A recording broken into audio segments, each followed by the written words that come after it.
Natalie Babbitt. Day 1. Prologue. The first week of August hangs at the very top of summer, the top of the livelong year, the highest seat of a Ferris wheel when it pauses in its turning. The weeks that come before are only a climb from the balmy spring, and those that follow a drop to the chill of autumn. But the first week of August is motionless and hot. It is curiously silent, too, with blank white dawns and glaring noons and sunsets smeared with too much color.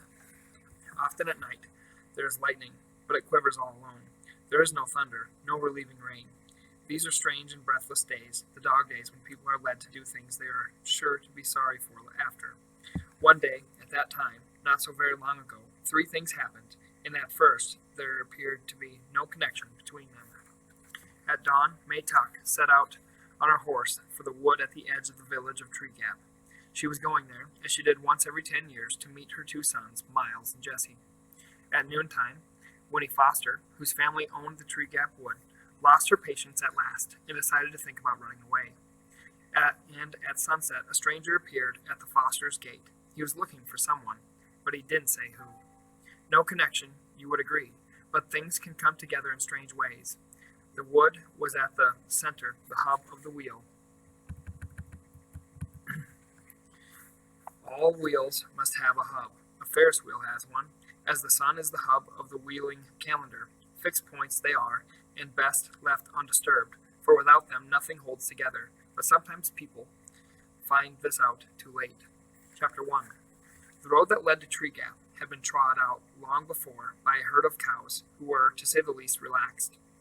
It wandered along in curves and easy angles, swayed off and up in a pleasant tangent to the top of a small hill, ambled down again between fringes of bee-hung clover, and then cut sideways across the meadow. Here its edges blurred. It widened and seemed to pause, suggesting tranquil bovine picnics, slow chewing and thoughtful contemplation of the infinite. And then it went on again and came at last to the wood. But on reaching the shadows of the first trees, it veered sharply, swung out in a wide arc as if, for the first time, it had reason to think where it was going, and passed around. On the other side of the wood, the sense of easiness dissolved. The road no longer belonged to the cows. It became instead, and rather abruptly, the property of people. And all at once the sun was uncomfortably hot, the dust oppressive, and the meager grass along its edges somewhat ragged and forlorn.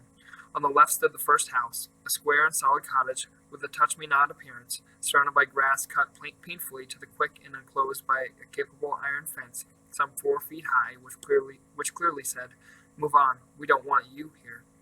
So the road went humbly by and made its way past cottages more and more frequent, but less and less forbidding, into the village. But the village doesn't matter, except for the jailhouse and the gallows. The first house only is important. The first house, the road, and the wood. There was something strange about the wood. If the look of the first house suggested that you'd better pass it by, so did the look of the wood, but for quite a different reason. The house was so proud of itself that you wanted to make a lot of noise as you passed, and maybe even throw a rock or two. But the wood had a sleeping, otherworld appearance that made you want to speak in whispers. This, at least, is what the cows must have thought. Let it keep its peace. We won't disturb it. Whether the people felt that way about the wood or not is difficult to say. There were some, perhaps, who did, but for the most part the people followed the road around the wood because that was the way it led. There was no road through the wood, and anyway, for the people, there was another reason to leave the wood to itself. It belonged to the Fosters, the owners of the Touch-Me-Not cottage, and was therefore private property in spite of the fact that it lay outside the fence and was perfectly accessible. The ownership of land is an odd thing, when you come to think of it. How deep, after all, can it go? If a person owns a piece of land, does he own it all the way down in ever narrowing dimensions till it meets all other pieces at the center of the earth? Or does ownership consist only of a thin crust under which the friendly worms have never heard of trespassing? In any case, the wood, being on top, except of course for its roots, was owned bud and bough by the Fosters in the Touch-Me-Not cottage, and if they never went there, if they never wandered in among the trees, well, that was their affair. Winnie, the only child of the house, never went there, though she sometimes stood inside the fence carelessly banging a stick against the iron bars and looked at it. But she had never been curious about it. Nothing ever seems interesting when it belongs to you, only when it doesn't. And what is interesting, anyway, about a slim few acres of trees?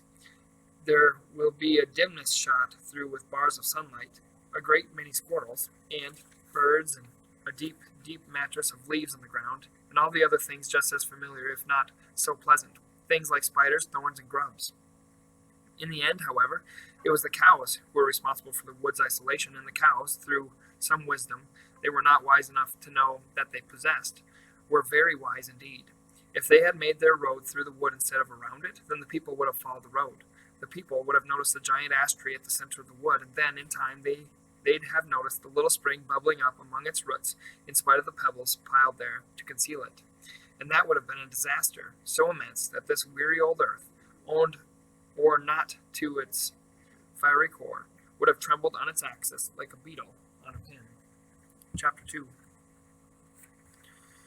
And so, at dawn, that day in the first week of August, May Tuck woke up and lay for a while, beaming at the cobwebs on the ceiling. At last she said aloud, "The boys will be home tomorrow." May's husband, on his back beside her, did not stir. He was still asleep, and the melancholy creases that folded his daytime face were smooth and slack. He snored gently, and for a moment the corners of his mouth turned upward in a smile. Tuck almost never smiled except in sleep. May sat up in bed and looked at him tolerantly. "The boys will be home tomorrow," she said again, a little more loudly. Tuck twitched, and the smile vanished. He opened his eyes. "Why do you have to wake me up?" he sighed. "I was having that dream again. The one where we're all in heaven and never heard of Tree Gap." May sat there frowning, a great potato of a woman with a round, sensible face and calm brown eyes. "It's no use having that dream," she said. "Nothing's going to change. You tell me that every day," said Tuck, turning away from her onto his side. "Anyways, I can't help what I dream." "Maybe not," said May, "but all the same, you shouldn't have got used to things by now, or you should have gotten used to things by now." Tuck groaned. "I'm going back to sleep," he said. "Not me," said May. "I'm going to take the horse and go down to the wood to meet them." "Meet who?" "The boys, Tuck, our sons. I'm going to ride down to meet them." "Better not do that," said Tuck. "I know," said May, "but I just can't wait to see them. Anyways, it's 10 years since I went to Tree Gap. No one will remember me. I'll ride in at sunset just to the wood. I won't go into the village. But even if someone did see me, they won't remember. They never did before now, did they?" "Suit yourself, then," said Tuck into his pillow. "I'm going back to sleep." May Tuck climbed out of bed and began to dress. 3 petticoats, a rusty brown skirt with one enormous pocket, an old cotton jacket, and a knitted shawl, which she pinned across her bosom with a tarnished metal brooch. The sounds of her dressing were so familiar to Tuck that he could say without opening his eyes, "You don't need that shawl in the middle of summer." May ignored his observation. Instead, she said, "Will you be all right? We won't get back till late tomorrow." Tuck rolled over and made a rueful face at her. "What in the world could possibly happen to me?" "That's so," said May. "I keep forgetting." "I don't," said Tuck. "Have a nice time." And in a moment he was asleep again. May sat on the edge of the bed and pulled on a pair of short leather boots, so thin and soft with age, it was a wonder they held together. Then she stood and took from the washstand beside the bed a little square-shaped object, a music box painted with roses and lilies from the valley.